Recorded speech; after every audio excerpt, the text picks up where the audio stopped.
Since 1969, the Urta portfolio review and interview process, or Urta Design, has served talented men and women each year, some just out of college, others returning to training after several years off campus. The process is a timely, effective, and inexpensive means of seeking placement in graduate-level professional training programs in all areas of theater design and technology.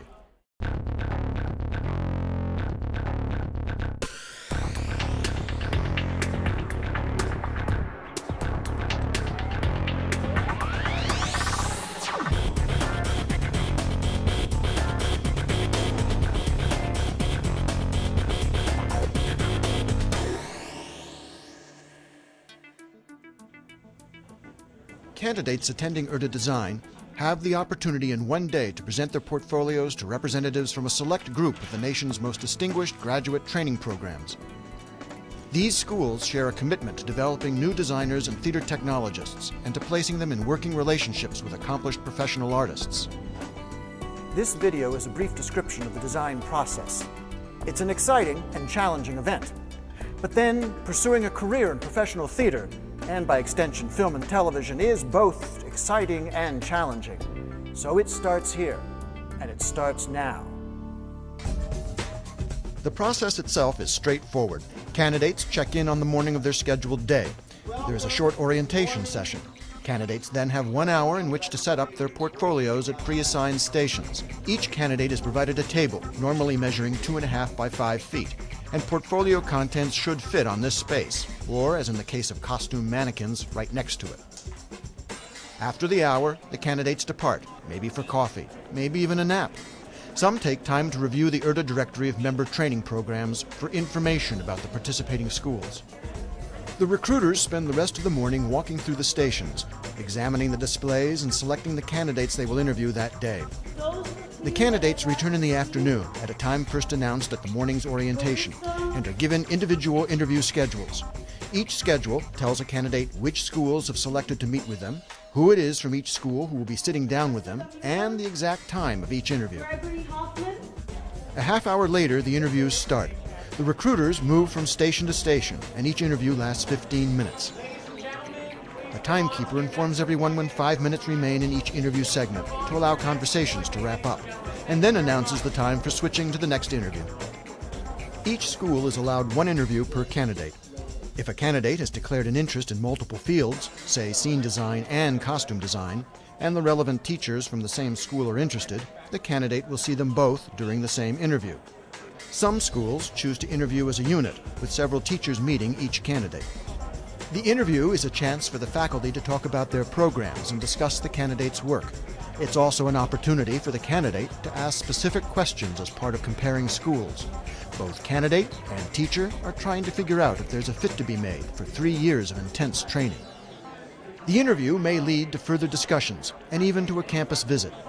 Candidates are free to contact schools of interest to them before and after the interviews. Only after the entire process has been completed can schools make official offers of placement to candidates. After a candidate has completed their interviews, which in some cases may run late into the afternoon or early evening, they are free to strike their station, carefully clean up, and depart for the day. That's it. A simple process, and one on which careers have been built. The design process includes candidates in other categories besides set, lighting, and costume design. The theater technologist category includes future master carpenters or electricians, board programmers for computer lighting and sound systems, and costume stitchers, drapers, and cutters, all the skilled artisans who execute design plans. The technology category may also include people interested in digital video and special effects. Other individual categories are technical direction, sound design, prop design and building, and scenic painting. Who are these people examining the portfolios? They're not only professional teachers, but also professional designers and technicians, most of whom regularly show their own portfolios to producers and directors to secure work on productions for Broadway, off-Broadway, regional theaters across the country, and for work in other media. While demanding in their own right, they are not overly judgmental critics. They are teachers, mentors, and potential colleagues. There's no such thing as an Urta style of portfolio. The The Urta publication, Guidelines for Design and Technology Portfolio Reviews, is provided to each candidate. These guidelines offer a short description of the process and include several recommendations, but they are not an artistic straitjacket. The recruiters are not interested in seeing a slick portfolio that obscures a candidate's individuality or somehow hides technical weaknesses. They prefer work that is expressive of a person's interests and that indicates the candidate's abilities at this point in their education and experience. We asked several teachers what they thought was important to include in a portfolio. In reviewing a portfolio for a prospective graduate student, I'm especially interested in understanding how well they can draw. Also, their ability to control and manipulate color. There's just simply no substitute for drawing as the primary means by which designers communicate ideas, but maybe more importantly, the way they develop ideas. Great renderings are always a plus, the ability to draw, but I want to see that they have they're able to tap into the character in which they're rendering. For instance, if they're in a costume design, I want to see that they're able to bring out the character. If they're in set design, I'd like to see that they're able to get a really good grasp of the world of the play, the environment of the play. I think that's important for a theatrical designer, is to be able to put your signature on your work. One of the things I look for in a graduate sound design portfolio is a manifestation of their individual work. And I see this through their work, through their drafting, through their skills in terms of presentation of cue lists and the backbone of what a sound designer needs, but I also see it through artistic statements. We like to see sketches, beginning idea sketches and research, and it doesn't necessarily have to be presented in any formal way. So the early stages shows us your thought process. That can be a really interesting thing. We want to know how your mind works. Think of yourself going from 30 to 40 tables of work and trying to assess that work in a short period of time. It needs to be clean and neat and clear what we need to look through and present your best self. Many times photos are taken that are used for archival purposes, so they tend to be more close-ups.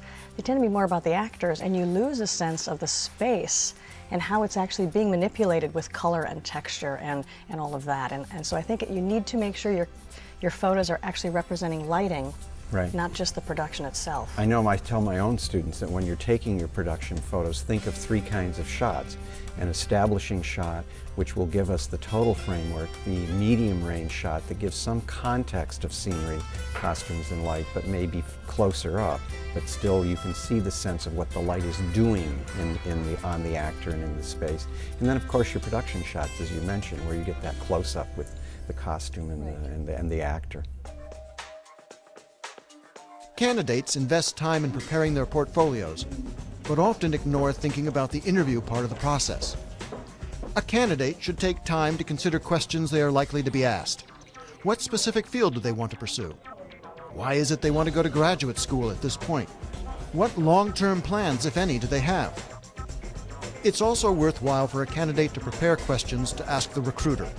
It can be very helpful for a candidate to come out of the interviews with a list of answers from each school to the same questions, answers that become points of comparison.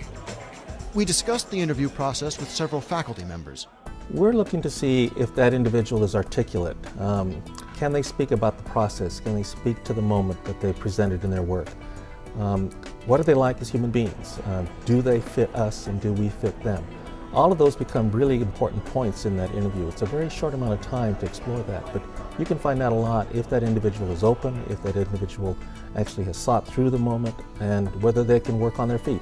I look at transcripts very carefully because I'm concerned about, I'm interested in what type of classes students take. I think I'm less impressed with you're taking a lot of theater courses as I am to people taking maybe an anthropology course, a world history course, a language course, a course on other cultures, because that gives you a different approach when you go and do research or even when you light a show. I think it broadens your perspective. And I'll talk to students about the script. How well do you read the script? How well do you know the characters? Because in many instances, your lighting can be influenced by specific characters in the play. So script analysis is very important. What I like to get out of this short interview with the technical director is how will they represent themselves. If they've got ideas in their head about how they like to approach problems, problem-solving techniques, they need to be able to communicate that with other people. And so it's really talking with people, dealing with people, how well they communicate those ideas.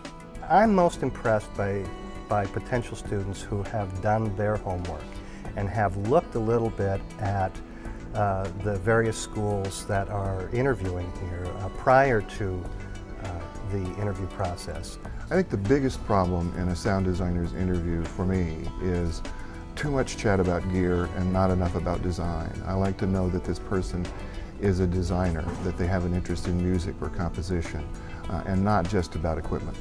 I think you want to be careful about a graduate school where production work can really interfere with what's going to happen with your classwork. Yes, you want to be able to do productions. That's a very, very important part of the education, but you don't want that classes get canceled because of productions, and that's not a good thing. The Urta design process feels like it involves a large number of people. But for all the participants, the focus is on the individual, on how he or she can train towards a career in theater, film, television, and other media. The process can be tremendously rewarding. Candidates can walk in interested in one or two schools and walk away suddenly aware of other excellent programs that have interviewed them. Other than being able to meet the faculty members and really ask them questions, I really want to get an in-person answer and a vibe for how the faculty and the students interact. It can vary considerably from university to university. I've learned that there's a lot of difference between costume design programs, MFA design programs across the country. I didn't realize there was so much variety in them. Be prepared, work on your portfolio. If you're working on something, take pictures of it. Take pictures of everything you do because they want to see the process, they want to see the renderings, they want to see you working. Well, I think it's a really valuable process. I mean, I think for the students to be able to come here and talk to all these schools at once, it's really a great value and a great educational opportunity. Describe your strong points and describe your weaknesses, kind of think through how you think about theater and how you think about design so that you can answer questions effectively. Urta's has been a great way for me to sort of reintroduce myself to the collegiate theater scene. I've been out of undergrad for 2 years now, and so this was a great way for me to sort of get back in the game. This process has been something truly wonderful. I mean, as you probably know, if you're considering, they hand things to you on a silver platter. The candidate is urged to prepare for the process, not only their portfolio, but also their thoughts about graduate training. The well-prepared candidate can benefit from all the opportunities the process offers, and can even enjoy themselves as well. It can be a great experience, and Urta will do all it can to help. We hope this presentation has been informative. Thank you for watching.